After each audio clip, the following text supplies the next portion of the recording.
जय हिंद। आज के इस वीडियो में हम सब 12वीं कक्षा के राजनीति शास्त्र विषय के खंड ब के चैप्टर नंबर 8 पर परिचर्चा करेंगे। राजनीति शास्त्र खंड ब चैप्टर नंबर 8। चैप्टर का नाम है विश्व राजनीति में पर्यावरण तथा प्राकृतिक संसाधन। विश्व राजनीति में पर्यावरण तथा प्राकृतिक संसाधन। तो मन में प्रश्न होगा कि पर्यावरण क्या है और प्राकृतिक संसाधन क्या है। तो पर्यावरण का परिभाषा है, डेफिनेशन है, हमारे चारों ओर फैले वायु के आवरण को हम पर्यावरण कहते हैं। हमारे चारों ओर फैले वायु का जो आवरण है, वायु के उस आवरण को हम पर्यावरण के नाम से जानते हैं।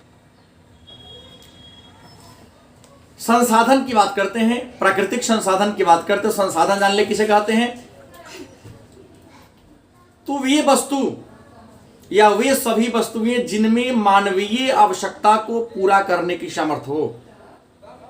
वे सभी वस्तुएं जिसमें मानवीय आवश्यकता को पूरा करने की सामर्थ्य हो, मानवीय आवश्यकता को पूरा करने की क्षमता हो, उस वस्तु को हम प्राकृतिक संसाधन कहते हैं।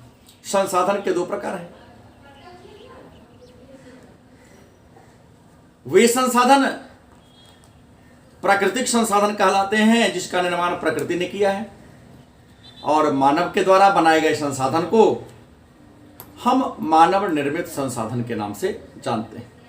मतलब संसाधन के दो प्रकार हैं, एक प्राकृतिक संसाधन, दो मानव निर्मित संसाधन। मतलब प्रकृति ने जिन संसाधन को बनाया, प्रकृति ने जिस संसाधन को दिया उसे हम प्राकृतिक संसाधन कहते हैं, और जिस संसाधन को मानव ने बनाया उसे हम मानव निर्मित संसाधन के नाम से जानते हैं। विश्व राजनीति में पर्यावरण की बात करें तो पर्यावरण हमारे चारों ओर फैला वायु का आवरण है। लेकिन आज मानव अपने बढ़ती भौतिक आवश्यकताओं के कारण, मानव अपने स्वार्थ को पूरा करने के लिए बड़ी तीव्र गति से जहां प्राकृतिक संसाधन को दोहन कर रहा है, वहीं प्राकृतिक संसाधन के साथ साथ पर्यावरण को भी क्षति पहुंचा रहा है। मानव के द्वारा किए गए इस कार्य पर, मानव के द्वारा प्राकृतिक संसाधन का जो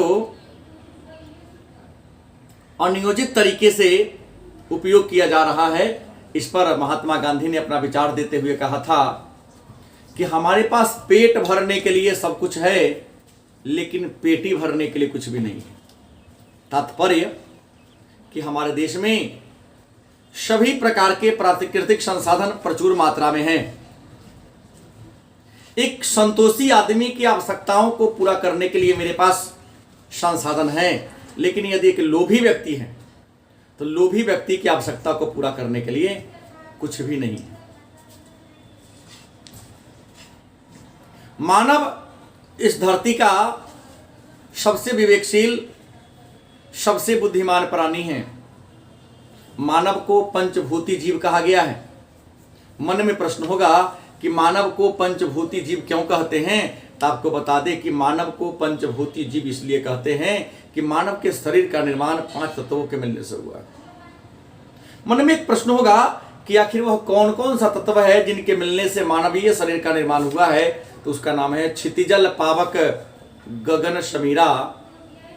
क्षिति मतलब धरती, जल, गगन मतलब आकाश, शमीर मतलब हवा, और पावक मतलब आग। क्षितिजल पावक गगन शमीरा और पंच तत्व बनी अधम शरीरा। मनुष्य के शरीर का निर्माण 5 तत्वों से हुआ है, और यही 5 तत्व प्रकृति के मूल तत्व हैं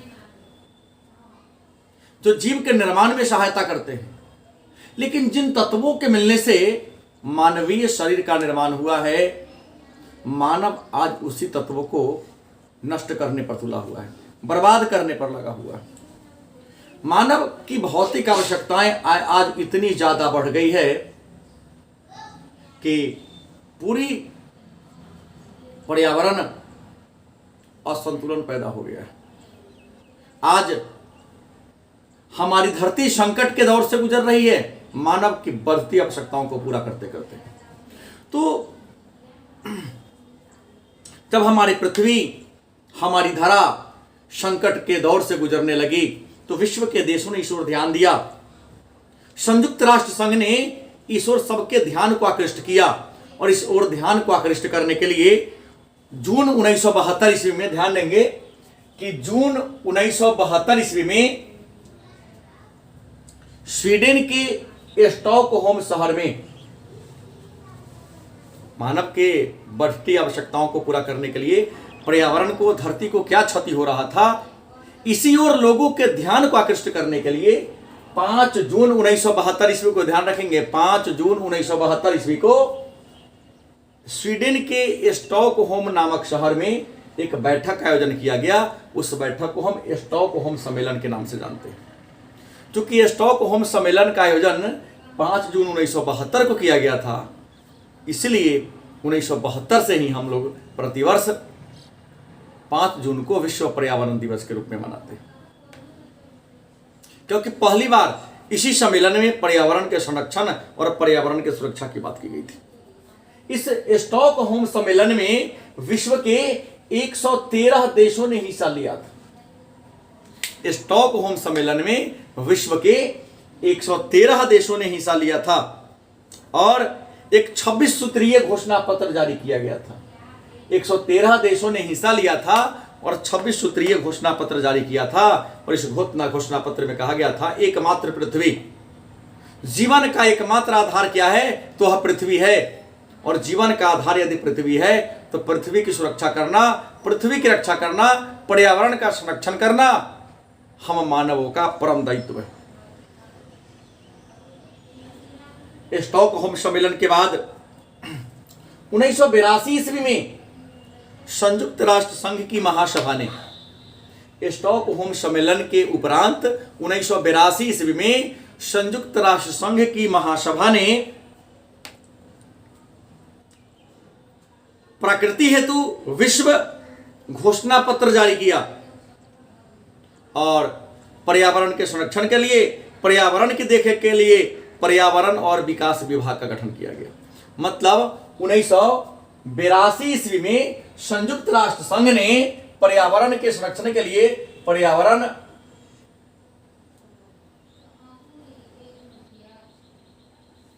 संरक्षण विश्व विभाग का गठन किया और कहा कि विश्व के सभी देशों का एक कर्तव्य है कि सभी लोग मिलजुल कर, विश्व के सभी देश मिलकर के पर्यावरण का संरक्षण करें। तो 1982 ईस्वी में संयुक्त राष्ट्र संघ की महासभा ने एक विश्व घोषणा पत्र जारी किया और विश्व घोषणा पत्र में यह कहा कि सभी देशों का दायित्व है कि पर्यावरण का क्या करे, संरक्षण करे। संयुक्त राष्ट्र संघ की घोषणा पत्र के बाद 1987 ईस्वी में नॉर्वे के प्रधानमंत्री जो अपने पद से हट गए थे, पद से मुक्त हो गए थे, तो नॉर्वे के प्रधानमंत्री ब्रुंडलैंड के आयोग में, ब्रुंडलैंड की अध्यक्षता में एक आयोग का गठन किया गया। ब्रुंडलैंड आयोग ने 1987 ईस्वी में अपना रिपोर्ट पेश किया और उनके रिपोर्ट का शीर्षक था हमारा साझा भविष्य, आवर कॉमन फ्यूचर। और अपने रिपोर्ट में कहा कि पृथ्वी ही हमारा साझा भविष्य है, पर्यावरण ही हम सबका साझा भविष्य है, अतः पर्यावरण का संरक्षण करना, पर्यावरण की सुरक्षा करना हम सबका परम धर्म है, परम कर्तव्य है। इसी ब्रुंडलैंड आयोग के सिफारिश के आधार पर, रिपोर्ट के आधार पर विश्व के 172 देशों के प्रतिनिधियों ने, विश्व के 172 देशों के प्रतिनिधियों ने ब्राजील के रियो डी जेनेरो शहर में 1992 ईस्वी में, 1992 ईस्वी में एक बैठक बुलाई थी। ब्रुंडलैंड आयोग के रिपोर्ट के आधार पर विश्व के 172 देशों के प्रतिनिधियों ने ब्राजील के रियो डी जेनेरो शहर में 1992 ईस्वी में एक बैठक बुलाई थी। इस बैठक को हम प्रथम पृथ्वी सम्मेलन के नाम से जानते हैं। इस प्रथम पृथ्वी सम्मेलन में 172 देशों के प्रतिनिधियों ने हिस्सा लिया था और इसमें 21 बिंदुओं पर चर्चा हुई थी। प्रथम पृथ्वी सम्मेलन में 21 बिंदुओं पर चर्चा हुई थी कि किस प्रकार के पर्यावरण का संरक्षण करना पड़ेगा, किस प्रकार से पर्यावरण को हम सबको मिलजुल कर सुरक्षा करने पड़ेगा। उसे हम एजेंडा 21 मतलब प्रथम पृथ्वी सम्मेलन में 21 मुद्दों पर बात हुई थी, 21 मुद्दों पर बात हुई थी। इसे हम एजेंडा 21 के नाम से जानते हैं, एजेंडा 21 या कार्यक्रम 21 के नाम से जानते हैं। और एजेंडा 21 में ही या प्रथम पृथ्वी सम्मेलन जो 1992 में ब्राजील के रियो डी जेनेरो शहर में हुआ था, उसमें स्पष्ट कह दिया गया कि पर्यावरण के दूषित होने का, पृथ्वी के संकट में पड़ने का सबसे बड़ा रीजन क्या है, तो वैश्विक ताप वृद्धि मतलब ग्लोबल वार्मिंग। मन में होगा ग्लोबल वार्मिंग क्या है, मतलब पृथ्वी आज हमारी संकट में है, पर्यावरण हमारी आज संकट में है, जलवायु आज हमारा चेंज हो रहा है, बदल रहा है बड़ी तेज गति से। तो इसके पीछे कारण क्या है, ग्लोबल वार्मिंग, वैश्विक तापन। मन में प्रश्न होगा कि ग्लोबल वार्मिंग क्या है, क्या है ग्लोबल वार्मिंग, वैश्विक ताप वृद्धि क्या है। तो आज मानव अपनी बढ़ती हुई आवश्यकताओं को पूरा करने के लिए, अपने स्वार्थ को पूरा करने के लिए धरती पर जो पेड़ पौधा है उस पेड़ पौधा को अंधाधुंध कटाई कर रहा है। धरती पर पेड़ पौधा है, उनको कटाई करने से धरती की हरियाली दिन प्रतिदिन क्या होती जा रही है, घटती जा रही है। और धरती पर हरियाली घट रही है, पेड़ कट रहे हैं, इससे हमारे पृथ्वी पर कार्बन डाइऑक्साइड की मात्रा क्या हो रही है, बढ़ती जा रही है। और कार्बन डाइऑक्साइड की मात्रा बढ़ रही है, जिस कारण कार्बन डाइऑक्साइड का एक सतह हमारे धरती के ऊपर एक निश्चित ऊंचाई पर कार्बन डाइऑक्साइड का एक सतह जम गया है, जो सूर्य से आने वाली जो ताप है धरती पर आने देती है। लेकिन धरती जब पार्थिव किरण करती है, धरती जब उष्मा को छोड़ती है तो उष्मा को आकाश में नहीं जाने देती है। इस प्रकार उष्मा की एक संवहनीय धारा उत्पन्न हो रही है और हमारे धरती के तापमान में दिन प्रतिदिन वृद्धि हो रही है। और धरती के तापमान में वृद्धि ही वैश्विक तापन या ग्लोबल वार्मिंग कहलाता है। इस ग्लोबल वार्मिंग में कमी कैसे हो, इस पर विचार विमर्श करने के लिए जापान के क्योटो शहर में 1997 ईस्वी में मीटिंग बुलाई गई थी। जापान के क्योटो शहर में 1997 ईस्वी में एक मीटिंग बुलाई गई और इस बैठक बुलाई गई। इस बैठक में जो शामिल हुए देश थे उन सभी ने एक मत से स्वीकार किया कि धरती के तापमान में वृद्धि का सबसे मूल कारण क्या है, तो 6 ऐसे गैस हैं जो धरती के तापमान को बढ़ाने में सबसे अहम भूमिका निभा रहे हैं। तो क्योटो सम्मेलन जो 1997 ईस्वी में हुआ था, इसमें ग्लोबल वार्मिंग के लिए, वैश्विक तापन के लिए 6 गैसों को जिम्मेवार माना गया। वह गैस था carbon dioxide, carbon monoxide, sulphur dioxide, उसके बाद क्लोरोफ्लोरोकार्बन। इस प्रकार की जो गैसें थे उनको जिम्मेवार माना गया और कहा गया कि इन गैसों की मात्रा पर नियंत्रण करके हम पृथ्वी के तापमान को कम कर सकते हैं। मन में होगा इन गैसों का प्रयोग कहाँ होता है, तो आपके घर में एयर कंडीशन और जो रेफ्रिजरेटर है, तो रेफ्रिजरेटर में शीतलन के लिए इन्हीं गैस का प्रयोग होता है, क्लोरोफ्लोरोकार्बन, जो वायुमंडल में जाकर के वायुमंडल के समताप मंडल में जो ओजोन लेयर है, ओजोन लेयर के सतह को कमजोर कर रहा है। और ओजोन लेयर का सतह जब कमजोर हो रहा है तो सूर्य से जो अल्ट्रा वायलेट रेज आती है, पराबैंगनी किरणें आती है, जो मानव के स्वास्थ्य के लिए, पृथ्वी के पर्यावरण के लिए हानिकारक है, वह सीधा धरती पर आती है और मानव नाना प्रकार के तरह तरह के बीमारी से ग्रसित हो रहे हैं।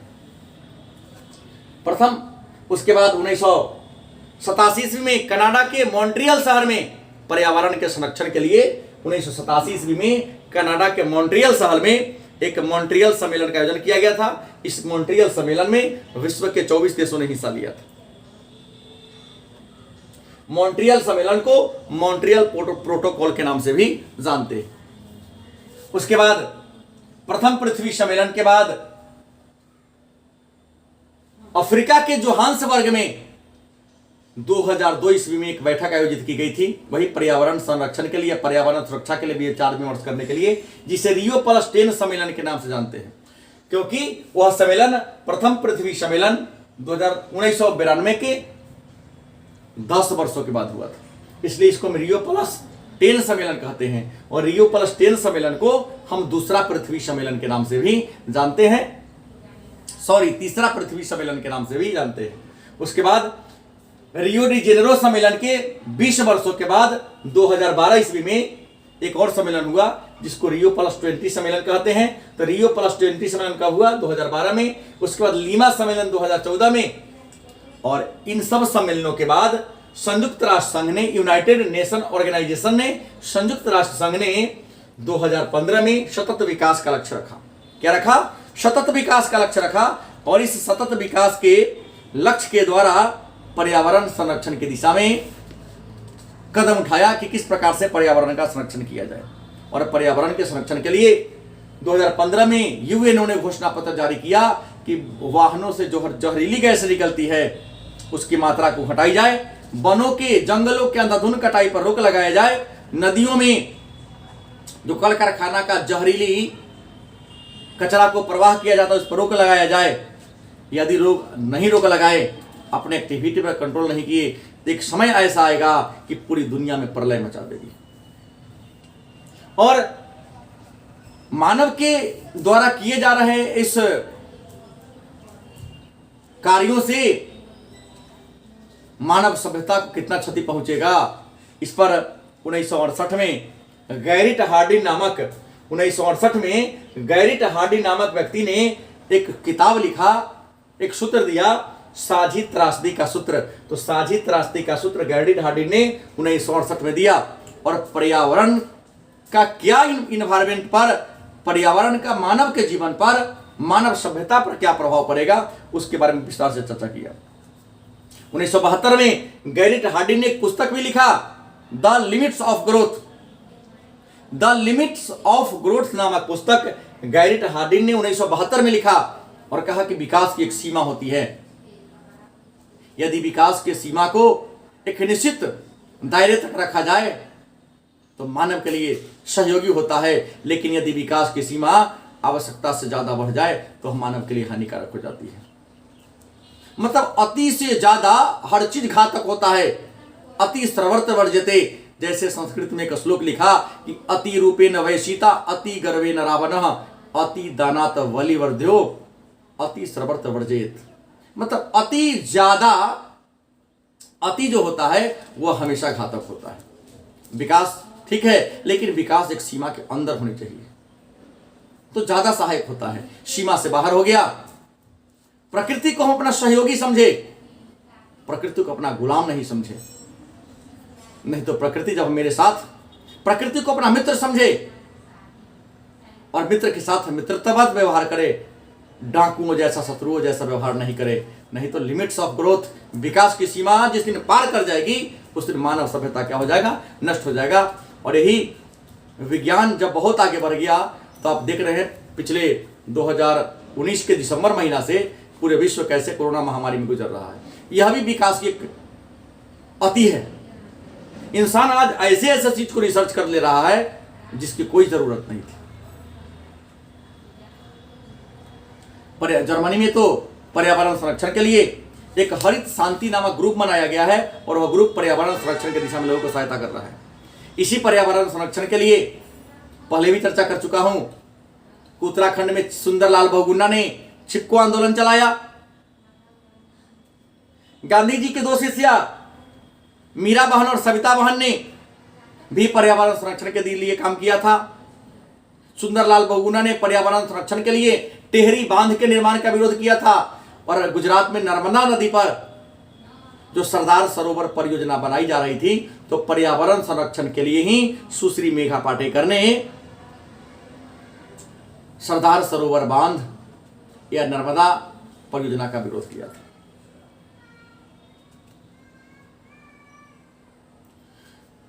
हर देश के, जिस देश के बगल में समुद्र है उस समुद्र के 12 किलोमीटर के पत्ती तक उस देश का अधिकार होता है कि अगर मेरा देश यहां है और इधर समुद्र है तो यहां से 12 किलोमीटर आगे तक हम समुद्र में जो प्राकृतिक संसाधन है उसका दोहन कर सकते हैं। लेकिन 12 किलोमीटर के बाद जो समुद्र का हिस्सा आएगा वह साझी संसाधन मानी जाएगी। धरती से ऊपर आकाश है, आकाश में एक निश्चित ऊंचाई तक हर देश का अपना नियंत्रण होता है, लेकिन उस ऊंचाई से ऊपर यदि कोई काम करे तो किसी का रोक नहीं होगा। जैसे खुला समुद्र, अंतरिक्ष किसी एक का अधिकार का चीज नहीं है, यह सबका चीज है। तो जो चीज सबका है, सामूहिक है, उसकी सुरक्षा करना सबका दायित्व है, नहीं तो साझी त्रासदी आ जाएगी और पूरी मानव सभ्यता नष्ट हो जाएगा। इस पर्यावरण के संरक्षण की दिशा में और भी प्रयास किया गया। जैसे 1959 में अंटार्कटिका संधि की गई, 1991 ईस्वी में अंटार्कटिका पर्यावरणीय नवाचार का गठन किया गया और भारत में पर्यावरण संरक्षण की दिशा के लिए, पर्यावरण संरक्षण की दिशा में प्रयास करने के लिए, आगे बढ़ाने के लिए 1980 में तिवारी समिति का गठन किया गया था। पिछला हमारी प्रश्न पूछा भी गया था कि किस समिति का संबंध पर्यावरण संरक्षण से है, तो भारत में तिवारी समिति का संबंध पर्यावरण संरक्षण से है। और तिवारी समिति ने कहा था वृक्षारोपण करके पर्यावरण को संरक्षण किया जा सकता है। और तिवारी समिति गठन कब किया गया, तो 1980 में किया गया। उसके बाद ओलियम गैस प्रकरण 1985 ईस्वी में आया था। इस तरह से ये रहा आपका विश्व राजनीति में पर्यावरण और प्राकृतिक संसाधन। कल हम लोग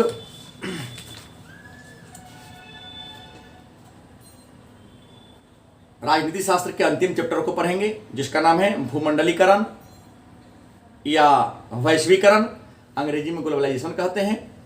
और कल, आज पॉलिटिकल साइंस का अंतिम लास्ट क्लास है।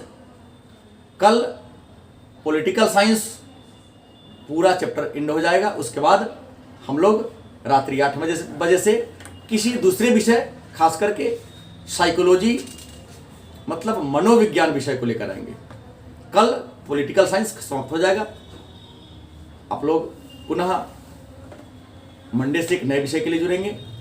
शुभ रात्रि, धन्यवाद।